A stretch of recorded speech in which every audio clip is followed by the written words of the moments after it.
Hello, I want to welcome everybody back to my NBA podcast, Rockin with the Brocklin. We are full swing in the playoffs. The first round, two games have been played throughout each series on both conferences. We have game threes upcoming tonight. That would be April 25th, a Thursday. I'm going to try to have this out before the Nuggets game in about 2 hours. I'm just recording a little later than I anticipated. But yeah, this is going to be a little bit of a different video. There's going to be a lot of footage I'll be showing just from some of my favorite moments of the playoff games so far. We're basically just going to go over what's happening in the playoffs so far and talk about the Nuggets games a little more in depth and then show some stats. So it might not be the usual length, but I'm looking to upload more frequently over the next 2 months rather than maybe just like once a month or twice a month at that. Maybe like once or twice a week if I can manage to do so. I've been working a relatively new job lately and it's been a little tiring on me, but nothing I can't handle. So regardless, we're going to get started because I don't want this to go on too long.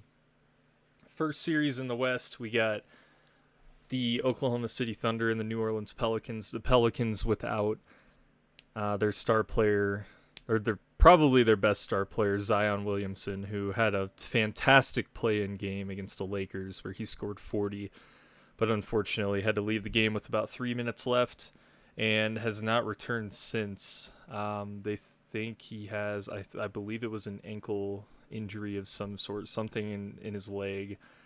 Very unfortunate. They almost took game one, and I'll show you something about that a little bit later. But the Pelicans, yeah, they were very close to taking game one. They were literally they only lost the game by 2 points despite not having Zion. The Thunder honestly had a very poor performance, I felt, in game one. They're just a lot better than the Pelicans in my opinion, so they ended up winning the game. The second game was a very different story. The Thunder just were rolling on all ends of the floor. All their starters, I believe, scored more than 17 or 18 points, and the Pelicans just looked completely outmatched. Thunder up with a commanding 2-0 lead. I'll get into my picks a little bit later that I made last week as the first games were just starting. Next series, we got the 4 and the 5 matchup, Clippers and Mavericks. A lot of people, including myself, expect this series to go 7. These teams feel very evenly matched at this point in the season. They also have a little bit of a rivalry. Clippers and Mavericks have played. This is their third playoff series, I believe, over the last 4 years. The only exception would be last year when the Mavericks missed the playoffs. Game 1, Kawhi Leonard was not available, but it did not matter. The Mavericks were just terrible in the first half of Game 1. They scored 8 points in the second quarter. 8. They finished at halftime. They had 30 points. It was like, I think 59-30. It was crazy. Clippers were up by almost 30. The Mavericks kind of cut it close in the end, but not really. It was never really a game. And Luka and Kyrie both scored over 30 in this game, but it really wasn't that big of a deal. It didn't mean as much. Kind of empty stats, in my opinion. But they certainly bounced back in Game 2. Also, I did neglect to talk about the Clippers. James Harden was fantastic in the first game. I think that was the exact reason they traded for him. He was facilitating. He was hitting threes. He looked a little bit like Houston Rockets James Harden from at this point like 6 or 7 years ago. Game 2 was a lot closer. I wasn't able to watch most of it, but I did watch the fourth quarter, and Luka kind of just took over. It was a very low-scoring game compared to the first one, and the Mavericks were able to pull away at the end. Luka definitely had some trash talk when he hit a big 3 late in the game to put him up by 9. Really good stuff coming out from the Mavericks. The way that they played in Game 1, I'm honestly shocked that they were able to take Game 2. I thought that they would come out with a different intensity and play certainly a lot better, but especially because Kawhi Leonard for the Clippers returned in Game 2. And a big problem that the Clippers had in that game is that they were where Paul George and James Harden were being aggressive in game one, they were kind of deferring to Kawhi Leonard in game two. And the fact of the matter is that he's been out the entire month of April so far, and he looked very rusty, especially what I saw in the fourth quarter. So I feel like they just didn't have that same type of aggression that they played so well with in the first game. But regardless, the series is tied. This will be a good series, going to at least 6, most likely 7 in my opinion. Next series in the West going down, we got the Timberwolves and the Suns. This is a series that there were upsets. People were convinced that the Suns would be upsetting the Wolves. I had this notion for about 5 seconds, and then I remembered what made the Wolves so great this season, and that's their defense. They were the number one defensive team pretty much all year, led by Rudy Gobert, who, if you watch the last episode, gets my pick for Defensive Player of the Year, making it his 4th Defensive Player of the Year. Not announced yet, but, he probably will win. Yeah, the Wolves have just, the Suns have kept it close in the first halves, and then the Wolves kind of just pull away in the end. In the first game, it was Anthony Edwards, kind of a little coming of age moment for him. He hit a deep 3 over Kevin Durant, and then continued to talk a little trash all the way down the court to him. And Kevin Durant was just smiling, looking at the crowd, going crazy. And it reminded people a lot of when Kevin Durant first was in the playoffs, and he was doing that to some older players. It's kind of full circle now for KD. But the Wolves, first game, Ant-Man took over. He's that dude. We know it. Second game, it was more of a balanced attack, and I didn't think I'd be calling this name. Jaden McDaniels, who infamously Anthony Edwards has... he's being interviewed about playing the Suns, and he says, oh, they got Kevin Durant. Well, we got Jaden McDaniels. And so far, Jaden McDaniels has outplayed Kevin Durant, in my opinion, in this series. He was the leading contributor in their Game 2 win against the Suns, which ended up being not very close in the end. Jaden McDaniels, on top of being a great defender, hit some crucial threes and some exhilarating dunks as well. He finished the game with 25 points. Leading all the Wolves scorers. And despite Minnesota losing the season series in the regular season to the Suns 3-0, they seem to have figured it out in the playoffs so far. Obviously, this series is not over, but I don't think the Suns are going to win 4 out of 5 against the number one defense. The Suns got problems, man. They have... it feels like they don't have an identity. Like, I watch them play, and I get this a lot with Boston as well, but Boston is just a little better, I feel. The Suns do not have depth still. Bol has been okay for them this season, and Eric Gordon has been a good replacement at times, but he's pretty streaky. Kevin Durant, is Kevin Durant. Devin Booker has not quite looked... Obviously, he's still Booker, but he hasn't quite looked the way he did this season compared to last year's playoffs. Bradley Beal is not the third star that I think the Suns were expecting when they traded for him. It really has underperformed this season, in my opinion. Had a few really good games, don't get me wrong, but I don't think Bradley Beal is going to be your third option on a contender, unfortunately. And then, I guess, one bright thing to say about the Suns is that I feel like Nurkic has actually filled a role for them quite well. He's their big man, but they're just not. And sorry, before I continue on to that, they don't have a point guard. They just don't have a point guard. They tried the point Booker experiment, and it was working for a little bit earlier in the season, but it's kind of regressed with the injuries that they've had, and it just seems like it seems like Chris Paul was kind of holding this team together more than we'd like to give him credit for. And that team that they had last year, I know that Denver, we kind of whooped them, but we whooped everybody. It wasn't it wasn't like a series that the Suns were. They had a couple games where they really could have made a push and won the game. I think back to game 2 of last year, the Suns were winning for most of the game, but then they kind of fumbled the end, and the Nuggets won a low-scoring, gritty game. But the Chris Paul, I mean, he got hurt in that series last season, and I don't think they've had the same sense of direction with him off the court. I know that they lost the first 2 games with him playing, and then they won the next 2, but they also lost the next 2 after that. So, I don't know. The Suns, I'm not saying blow it up if they lose in the first round to Minnesota, but like the fact of the matter is that Kevin Durant has never been able to win anything outside of Golden State, and that's really unfortunate because give it about 2 months' time, and I think that we might be looking at another player certainly ahead of Kevin Durant in the all-time rankings, and that would be Jokic, of course. And moving on to the next series, Nuggets-Lakers. Don't worry, we're going to talk more about this one. I'm just going to go brief over it. Nuggets are up 2-0. Game 1, losing most of the game, had a very strong third and fourth quarter, end of the third, fourth quarter. Jokic has been fantastic in this game.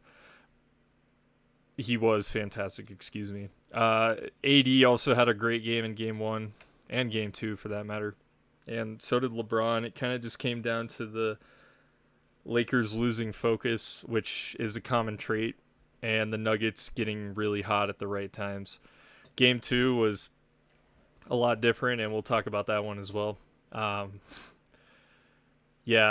by 20 in the third quarter, the Nuggets were able to storm back, and was probably one of the most dramatic endings to a basketball game I think I've ever seen in my life. But Nuggets up 2-0. Moving on to the East. There's some weird things happening in the East. The Miami Heat last night were able to take game 2 against Boston, and just a little context, Boston went 64-18 this season. A whole 20 games above the Heat. And the Heat are also without their 2 leading scorers, that being Jimmy Butler, who's their best player, and then Terry Rozier, who they traded for from Charlotte earlier in the season. They were able to go into Boston and hit 23 three-pointers, equating for 69 points just from threes alone. I don't know what Eric Spoelstra, their coach, had cooking in the locker room, but whatever it was, it worked. I'm not thinking that the Heat are going to win this series, but it is mad impressive that they were able to go into Boston after, in game 1, they were down by about 30, and they actually cut it to 15 closer to the end of the game. It was never really within reach, but the Celtics were a little worried, you could tell. And then game 2, they just came out and won. I mean, Tyler Hero had a great game. He had 24 points and 14 assists. Crazy double-double from him. Boston's still probably going to win this series in 5 or 6, but it's so impressive to see what the Heat can do. They feel kind of like they could take anybody and put them in a playoff rotation, and take a game from Boston, like your local cart pusher at Walmart. Like it's crazy to watch them play because they just find these guys that I've never heard of in my life, and then they play for Eric Spoelstra, who is the best coach in the league as of right now.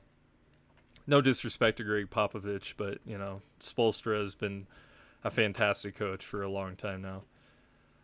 So, we'll see about Boston and Miami. That's, in my opinion, the Celtics and Heat have the best rivalry in the NBA right now. And I think the Celtics are due beating the Heat this year, especially because they're the number 1 seed. Miami's a lot injured. That would mean that they have split series with each other over the last 4 postseasons, going 2-2 if the Celtics can win this. If the Heat can somehow win this again, that would be just incredible that they could go back-to-back years beating the number 1 seed in the first round. Moving on, and this will be brief, Cavs Magic. Not gonna lie, I haven't watched a lick of this series, and I really don't care. Uh, no offense to either of these teams. I like Donovan Mitchell a lot, but these teams are just boring to me. They're both defensive-minded teams, East Coast, small market, I guess. I funny enough, I have family from both of these areas, but I also just do not care about these teams at all. I don't think either of them is making it past the second round against Boston or Miami, whoever wins. And also, both their games have been relatively low scoring. But yeah, other than that, there's not a ton of storylines going on here. The Cavs are up 2-0. They've just, you know, from the box score, looked like the better team. They're actually playing right now, and I don't even care to look at the score, honestly.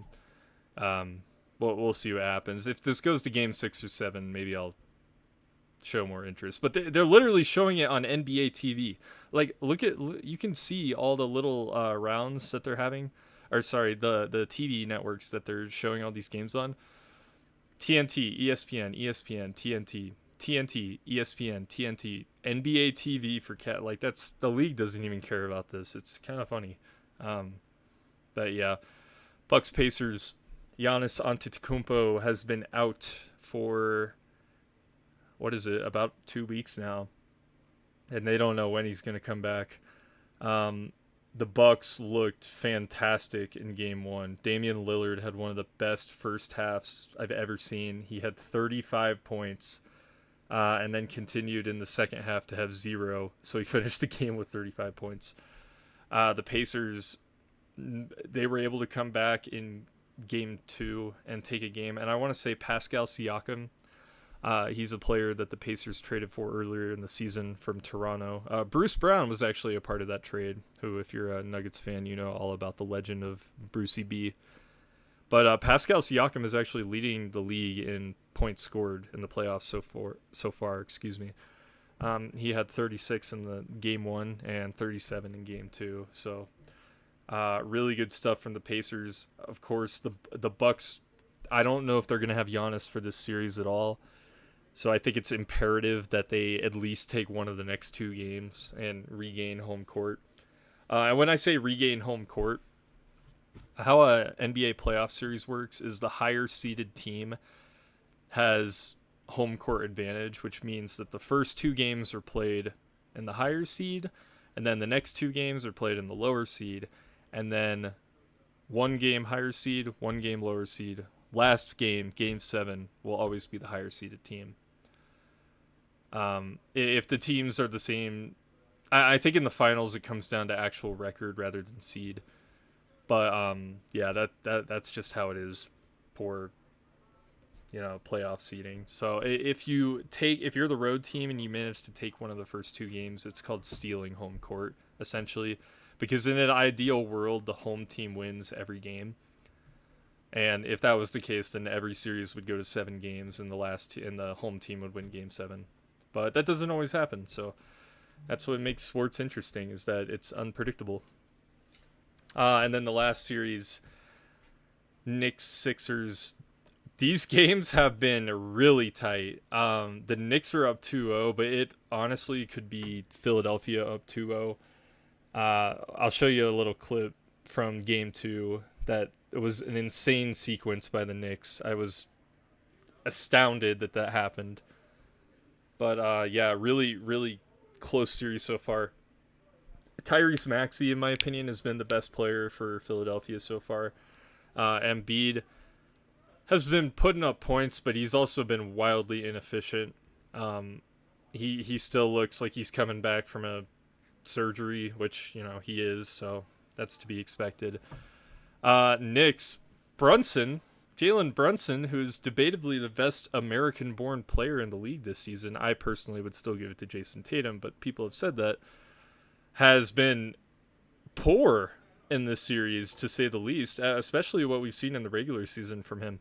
However, but, you know, even though he's been, I guess not poor, but more inefficient, Josh Hart has been a rock for this team, piling up rebounds, despite, I think, only being like 6'6" or 6'7". And the Knicks, obviously very, very well coached by Tom Thibodeau. He's he's a really good coach, and I mean, he had the Bulls back in the day when they had Derrick Rose. He's done a fantastic job with the Knicks. Also, them acquiring Jalen Brunson was amazing for them.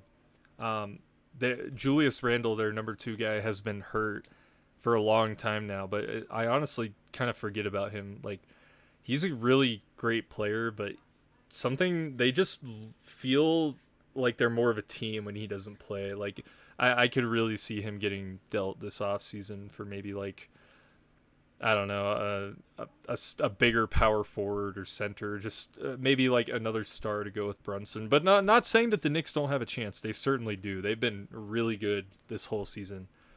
Just injured. That's been their only issue. All right, moving on. I want to talk about my picks a little bit. So, this is the bracket that I made last Saturday. I just went through all the teams that I thought would win. Oklahoma City Thunder and the Pelicans. I picked the Thunder. And actually, I'll go through because I could do this too. I picked the Thunder in 5. I think the Pelicans can take a game at home, probably the next game, game 3. And unfortunately, without Zion Williamson, and they don't know when he's going to be back, I can't see the Pelicans winning this series. Clippers Mavericks. This is a really tough. This is a tough one to pick because it could go either way. But I'm gonna say the Mavericks win in 7. The Clippers and Mavericks are very even in my opinion, and they both have very high ceilings. I feel that whoever wins this series is probably going to the Western Conference Finals.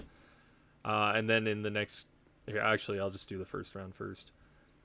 Timberwolves and Suns. I got the Wolves in 6. I just think they're the better team. I know they struggle with the Suns, but they don't look like they're struggling right now. Struggle with them in the regular season. And then Nuggets Lakers. Obviously, I'm picking the Nuggets. I picked them in 5 to win. I think LA gets a game, maybe tonight, maybe game 4, but the Nuggets will close out this series soon. I feel we're just a superior team to them. I feel all the way down. Michael Malone is a far better coach, in my opinion, than Darvin Ham. He actually makes adjustments and reads schemes that the Lakers are running and knows how to work the 2-man game so well. Jokic is the best player on the court.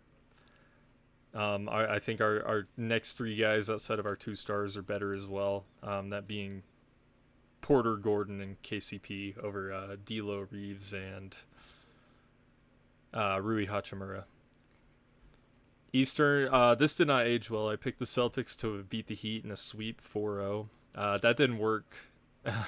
And that was wrong because, of course, it was because the Celtics are the Celtics. Cavaliers, I picked them to win in 5. Don't really care. Pacers, I picked them to win in 7. I think it's possible Giannis comes back in this series, but honestly, I'm still going with the Pacers. They have a lot of firepower. Tyrese Halliburton has been a great point guard for them this season. He did kind of regress towards the latter part of the year, but I still think they got enough to get the job done, especially with the way Siakam's playing right now. He is playing like a beast. And then Knicks Sixers, I got the Knicks in 6. It'll be close, a very close 6-game series, but I still got the Knicks winning.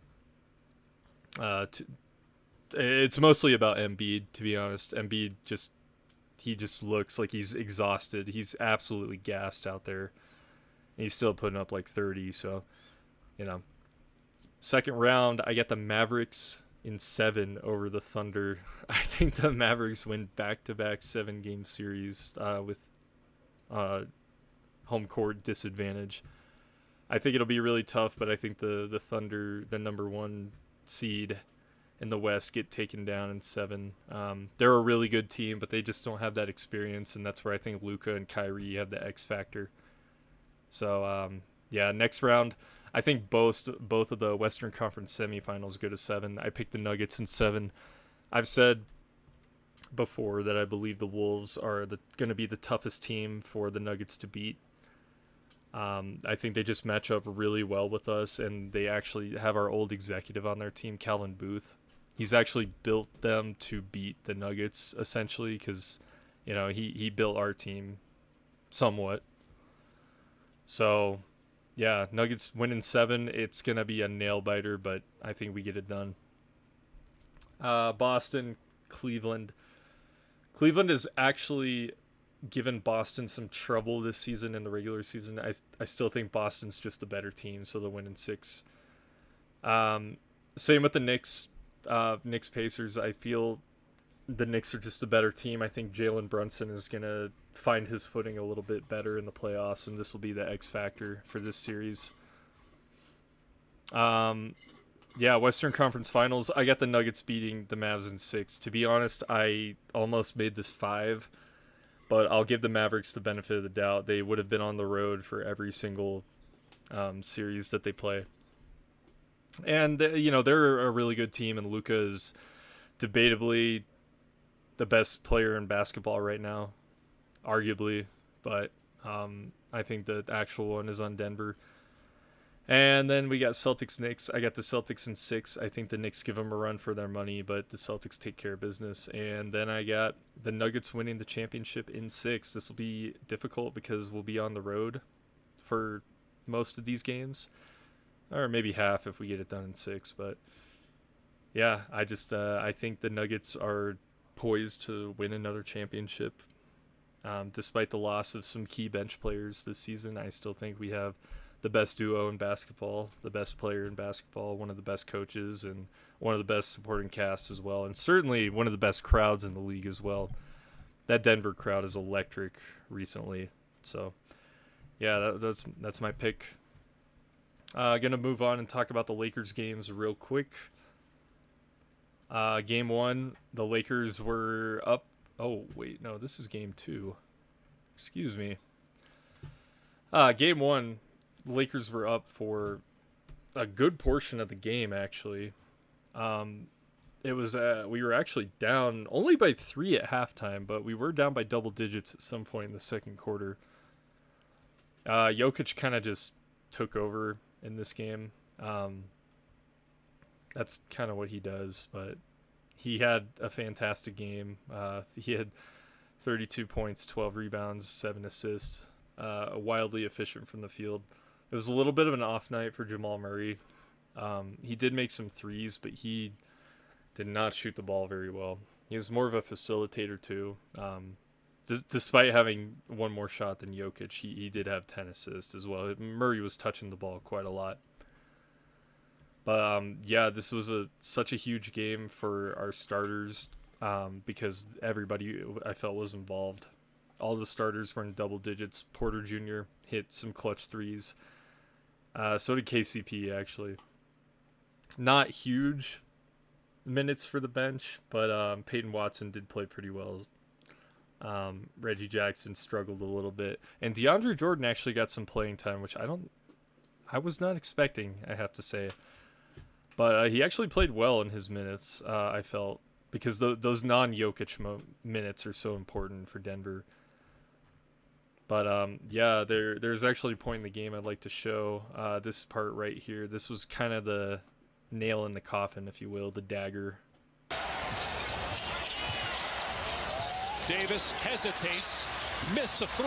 James offensive rebound. 90 seconds to go. James finds Davis, missed it. James another offensive rebound, missed the layup on the stick back try. Fighting for the loose ball, and it's Denver basketball. That might be it for the Lakers right there after that golden opportunity missed. Jokic, that's a slam over James. No doubt. So yeah, this was pretty much it for the Lakers. They were able to get some relatively easy shots. Pretty wide open 3 for Davis right here, misses it. But the rebounding by Denver was just awful here. LeBron backing down Porter Jr., passes it to Davis for a free layup, misses it. LeBron somehow gets it back and gets another pretty open layup, pokes it out of his hands, and then it eventually winds up in Gordon's hands. Now, this is the most important part, I think, in the telling of this game right here, is that it just looked like LeBron and AD and the Lakers, they looked tired. And you can see Davis is actually back here with his hands on his legs, and LeBron kind of is like jogging up the court, actually getting outran by Jokic. He definitely does a little push off here. It wasn't a huge amount, But and Gordon just finds him with an amazing bounce pass between D'Lo and Hachimura here, and Jokic. I mean, this is beautiful. And then I mean, LeBron is very quick, but he's not even catching Jokic here, and he hits him with the dunk. Oh man, if Jokic is dunking on you, you're probably doing something wrong. No offense, LeBron. Game two. Wow, this was a fantastic game. It didn't feel like that for most of it, though.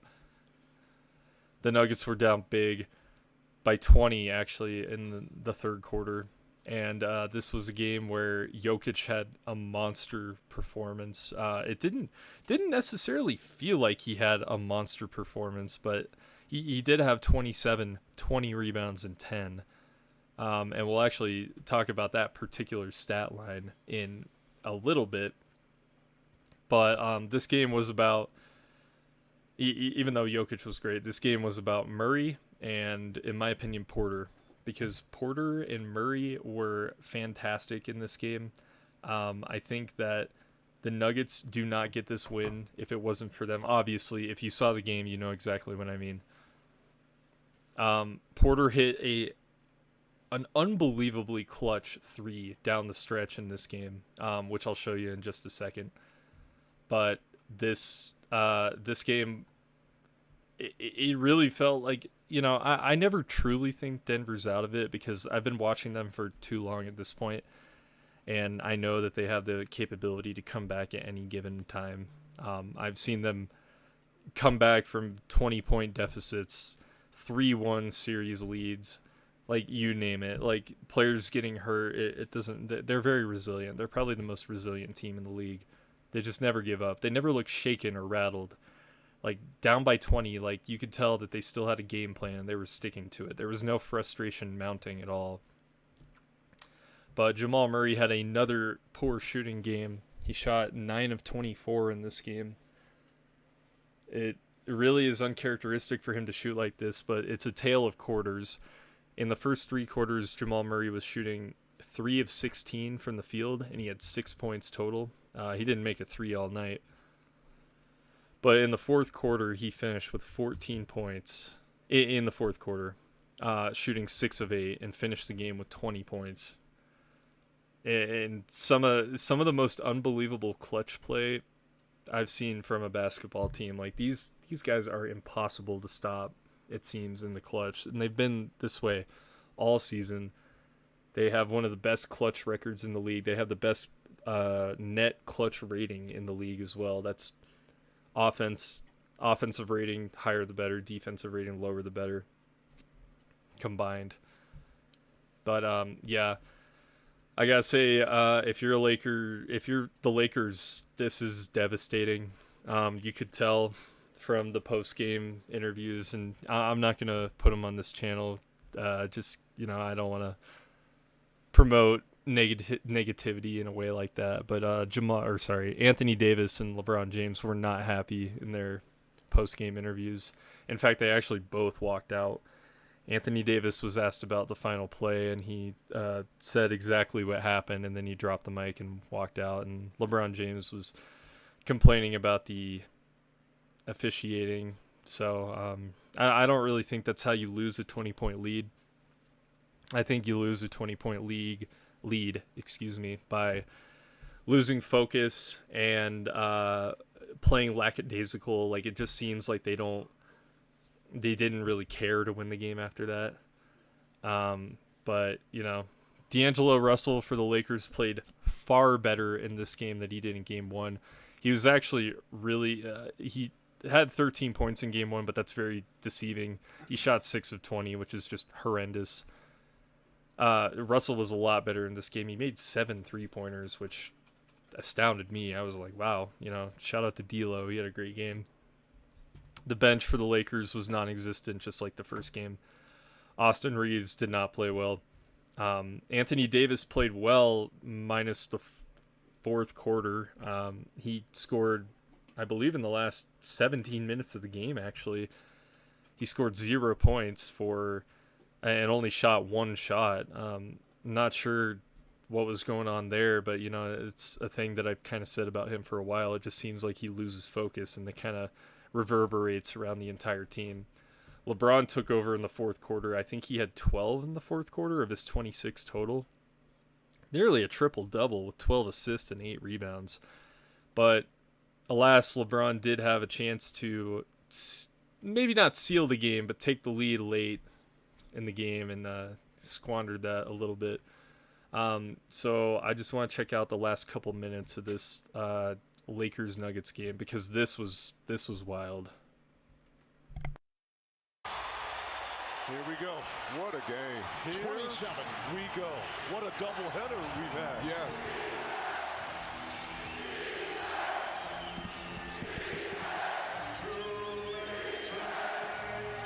It's Russell. With the shot clock now down to 5. Pounded by Murray. The handoff to Reeves. Step back 3. Rebound by Porter. And Denver the other way. Down by 1.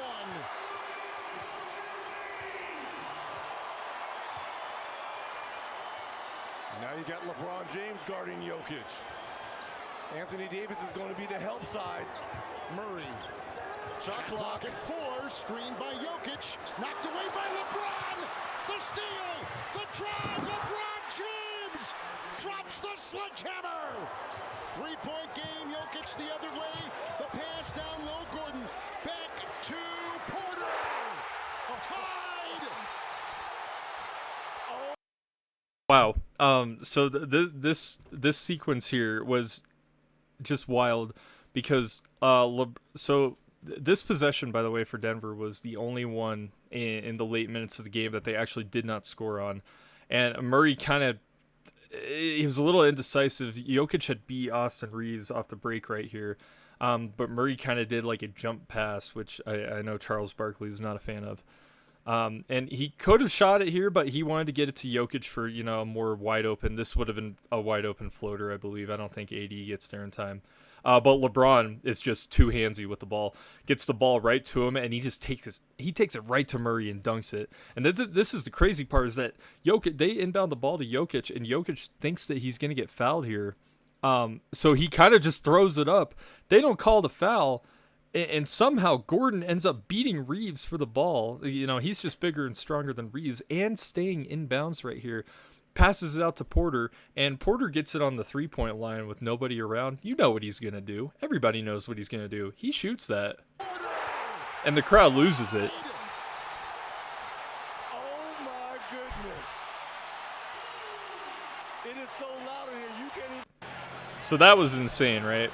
This is unbelievable. The Lakers are gassed, but I guarantee you're going to see a LeBron, AD. But yeah, the game continues. Side, I believe. I'll tell you who doesn't look tired right now. It's LeBron. No, he does not. He does not look tired right now. It's Russell driving through, sneaking to the rim for the lead. Timeout Denver, 2-point Laker lead. 62 Amazing left in left-handed layup by Russell right here. This was actually the only non-3-pointer that he made of the entire game. Gordon will inbound for the Nuggets, and he gets it off to Jokic. Denver down by 2. Murray gets the screen and drives on LeBron. Bumped. And a foul. Okay, so Murray actually scores our last 6 points here. He's able to get the free throws here, and I kind of like skipping through free throws because they're not very entertaining. But he makes both of them. In the last minute of this game, I'm just not going to say anything. Left side pick and roll coming. What we got? There it is. It's James driving inside, and he gets it to go. And Lakers by 2, Denver the other way. LeBron wants contact. Okay, so I lied. I will say something real quick. That drive that LeBron just did was actually what I think one of the points of contention in the post-game interview that he was complaining about. He felt there was contact there, and it should have been an and one. And one. James has 12 in the fourth and 26 for the game. Murray on top. Davis will defend. Gets the screen. LeBron comes up on him. Here is for the tie. The mid-range. The mid-range. It keeps you honest. Murray's getting his rhythm back by the mid-range. But defensively, what the Lakers have done, they've put LeBron and AD on the two best players for the Nuggets in Murray and Jokic so they can switch. Murray's got 12 here in the fourth. Defender falls. LeBron free. Rebound by Porter. Denver with the timeout. We are tied. I love it. Don't call it. Tie ball game. Worst can happen. We go to overtime. Murray makes a move. Game's on. The Nuggets have won.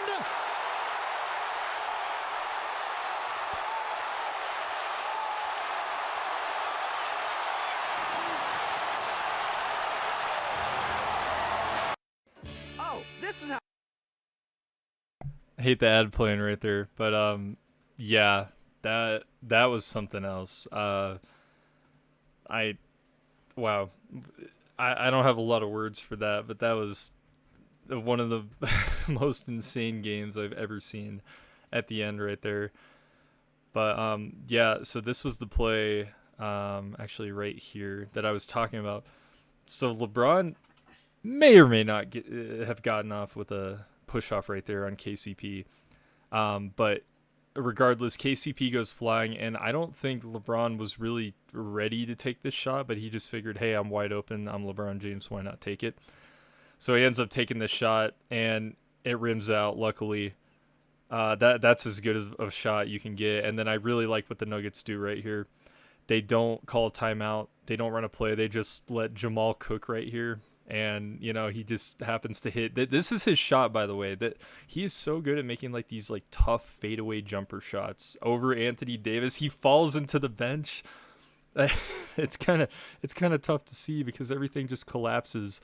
He falls into the bench and gets mobbed, and so does Anthony Davis. People were making jokes that he looked like he was in purgatory here because it looks like he was celebrating with them because he falls into the bench while the Nuggets players are going nuts. Jokic is in there. They're going crazy. But yeah, that was, to say the least, some mile-high magic. Real quick, how we want to wrap up is I want to show just this shot in the Thunder Pelicans series. This was how the end of game 1 went down. Fifth block for the rookie sensation Holmgren. And it's Williams against McCollum. Gilgeous-Alexander guarded by McCollum. Chisels into the paint, flicks it up and in. Contact. Absolutely sick shot coming out from Shai Gilgeous-Alexander right here. CJ McCollum on the coverage, who is not one of the greatest defenders. I didn't really see enough for a foul right here, but they called a foul, and he gets the off-balance shot in anyway. And I'm telling you, this dude right here is cold. He doesn't even react. He just goes right to the free throw line. The rest of the game was kind of a free throw game from here, but good stuff coming out from the Thunder. And then this is wild. This is the end of the 76ers Knicks game, where the Knicks are actually, Kyle Lowry misses a critical free throw here, and you'll see why. They are going to struggle. 1 out of 2. The Knicks racing up the floor. Brunson with the Knicks down 5. Here's Hart, gives it back. Batum on Brunson. A lot of clock ticking here. Lowry got the pick. DiVincenzo comes out of the pack. DiVincenzo finds Brunson. Great defense here by the Sixers. Brunson gets a prayer of a bounce. 2-point game. Maxey hits the deck. Hart takes it from him. Shot clock is off. DiVincenzo, no. Hardenstein with an offensive rebound. Another chance here. DiVincenzo. He's got it. The Knicks This is wild, man. There's some clownage and tomfoolery that goes on here, and Brunson somehow makes this three with the softest touch. It bounces in. Lowry is freaking out, inbounding the ball. Somehow gets it, and Maxey gets off with a push. He pushed Hart right there, gets the ball bobbled up. Looks like he falls to the ground, gives it to Hart. Hart out to DiVincenzo, completely bricks it, and Hartenstein, this is the play of the game. Offensive rebound out right here. He doesn't get this rebound, this game is over. Passes it to a newbie, and DiVincenzo, I mean, he's a great shooter. He's not going to miss 2 in a row. And that's how you score 6 points in the span of, 10 seconds? Yeah, that's insane. Somehow Philadelphia was up by 5 with 30 seconds left, and they lost the game. And that's why we watch sports. So crazy stuff happening in the playoffs. Before I wrap up here, I just want to talk about Nikola Jokic and Jamal Murray. Once again, having really great postseason performance. Through 2 games, Jokic is almost averaging 30, 16 rebounds and 8.5 assists. He's averaging 27.5 points for his career in the playoffs, although that's not really news at this point. And Jamal Murray is averaging 24.8 points in the playoffs, which a lot of people don't know that he actually has the highest regular season to playoff point differential in league history, being over 7. I think, 7.3. He's an elite playoff riser. That's, and this is nothing new. And just to put that in perspective, I just wanted to show the current active points per game leaders in the playoffs. We got Luka Doncic up here at 32.5 because he's an animal. He's a monster. He is the greatest scorer in the league right now, in my opinion. Kevin Durant, huge sample size as well, 29 points. He's legit. LeBron James, even bigger sample size, 28 points throughout his entire career in the playoffs. Unbelievably impressive. This is where it gets a little strange for me because I don't really think of these guys, but it makes sense. Donovan Mitchell and Devin Booker, both around 27.5. Jokic at 27.5. Steph at 27. Giannis at 26. Trae Young, surprisingly, at 26 as well. Has had playoff success 1 year in particular, but not really any since then. Anthony Davis at 26. Damian Lillard at 26. And then Jamal Murray at nearly 25. It was 25 before this year. He's been a little bit on the downslope. But I just wanted to give that a little bit of reference in case you were wondering how well the Nuggets players do in comparison to the league. Like, is 27.5 points in the playoffs impressive? Yes, it is. They have 2 of the top 10 scorers this season in the playoffs. Trae Young and Steph Curry were eliminated in the play-in. So, great stuff coming out from the Nuggets. This definitely went a little longer than I wanted it to, but I think I say that about almost every episode that I record. Regardless, thanks for tuning in. This has been Rockin' with the Brocklin. Go Nuggets, Nuggets Nation. Hopefully we can go up 3-0 tonight, and we'll get closer to eliminating the Lakers. Thanks, everybody, for watching.